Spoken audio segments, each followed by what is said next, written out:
Top of the morning, everyone. My name is Tshidi and I'm back with another video. Have you ever answered the question about what is your weakness? And you look at the interviewer's face, go completely blank or go completely shocked? What if I told you that the question is actually your secret weapon that you can use in every job interview? Because in the next couple of minutes, I'll show you simple ways that you can actually make this weakness question work for you, not against you. You will learn 3-step framework that you can actually use every time you actually need to think about that. That will also help you just, reflect a bit better and be a bit more persuasive and show the people that you're actually coachable, you are reliable and very ready to take on the world that they're throwing at you. I'll give you real examples, exact languages you can actually use. Why do interviewers really ask these questions? The truth is, we're not trying to trick you.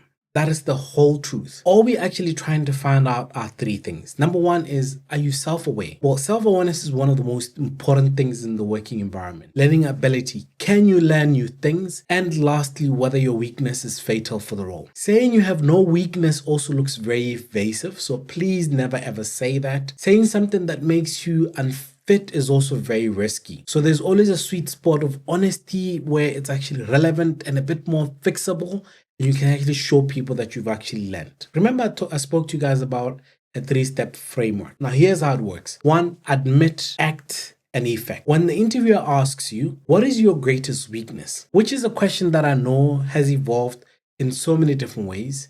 Use this way that you can actually answer it. Number 1 is admit it. Name the weakness briefly and honestly, but choose one that is also essential for that role. Number 2, you act. Describe a concrete action that you actually took to improve on that weakness. Talk about the method, the coach, I spoke to a coach, the tools that you use, the feedback loop. And then number 3 is to actually focus on the effect. Share measurable observations of what happened, the progress. How did you actually get to improve? Because you've now identified some of those things. You can have something that looks like this. Early in my career, I found that this was my weakness. I noticed that it affected this specific outcome, because you want to tell them what the outcome is. And to fix it, I did Y and the results were X. Now, I'll give you an example for something that will help you for a manager role. Number 1, the admit part is, I used to be very reluctant to delegate. And then the act part is, I worked with a mentor. Obviously, I read a few practical guides on delegation and started actually using sort of a weekly check-in with some of my direct reports so that I could actually delegate small tasks and try and also follow up. The effect is, within 3 months, my team's on-time delivery improved by X. We freed up about 6 hours a week to actually be able to focus on strategic work. My manager actually noticed the improvement in team accountability. Now, this is one of those powerful ones, mainly because in a world where there's a lot of people working remotely, being able to delegate properly and show, proper outcomes is one of the most powerful things that you can ever have. Now, I do know some of the people that are actually looking at this video are not going to be managers. So here's something that you can actually do as a technical candidate, for example. Admit, I was normally very uncomfortable public speaking when presenting like my technical solutions that I used to work on and I needed to present. And the act is, I joined a local Toastmasters group, practice presenting, one-shot demo every fortnight. And I also started recording myself and reviewing some of the recordings to see what else I could do differently. And the effect is, now I actually deliver quite a lot of my client demos confidently. And I've received quite a lot of positive feedback, especially from people that have known me from the last couple of years. And I'm able to actually share a bit more clarity with proper outcomes that stakeholders are actually very, very happy with. What you might then ask me is, why does this story actually beat creating a list that says, I'm this, that? List of traits feel very rehearsed. Stories are very memorable because when you frame your weakness as a short problem, a decisive action and a clear result, interviewers remember you as someone who has actually learned and improved certain things that they actually wanted to do. Now, this also moves the emphasis from the flaw itself to actually a bit of growth. So it's important that you actually show people what is the flaw that you've actually had or that you were told you actually have. What action did you take to make sure that you deal with that flaw, and what's been the outcome of that? Now, the quick traps that you actually need to avoid is the humble brag. My weakness is I care too much.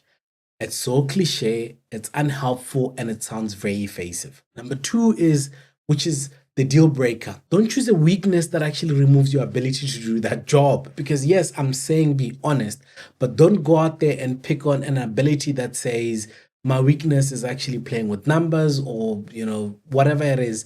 And actually the role needs somebody that's very good with numbers.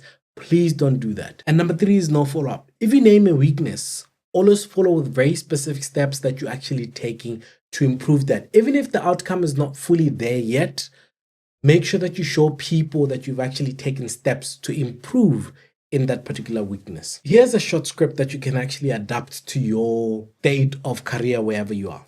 Early in my career, I struggled with time management when multiple tickets were actually raised by different clients.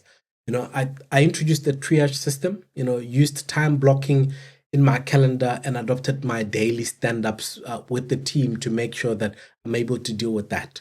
And within 6 months, response times reduced by 30%. The customer satisfaction also improved. And it's beautiful because nowadays we actually don't have any backlog of tickets that we didn't manage to finish the day before. For marketing role, I used to overanalyze campaign metrics and miss launch deadlines. I now set very strict decision points. Use a very short pre-launch checklist to make sure that I've ticked all the right boxes, and run a very small test campaigns. And that has also helped me launch on time and to still reiterate for the better results. How to practice so you actually sound natural is write the story in one paragraph using the admit, act, effect structure. It's the same as when you go to a job interview, you do the STAR methodology. This one is you admit what the problem is, you show what action you've taken and what the results of that is. And then the other thing that you need to think about, which is number 2 in this particular one, is say it out loud to a friend or record yourself saying it. Record it once as you say it. Listen for any, stilted phrases that you can actually cut out, that you can remove, that sound too rehearsed. And also the nice thing is keep it about 30 to 60 seconds. Not too long. Short confident beats long apologetic, because every time you sound like it's a monologue, you lose your audience. Now, if you're handling follow-up questions, because they will always come with follow-up questions, expect follow-ups like, what did you learn? Or how do you actually avoid slipping back into that same behavior again?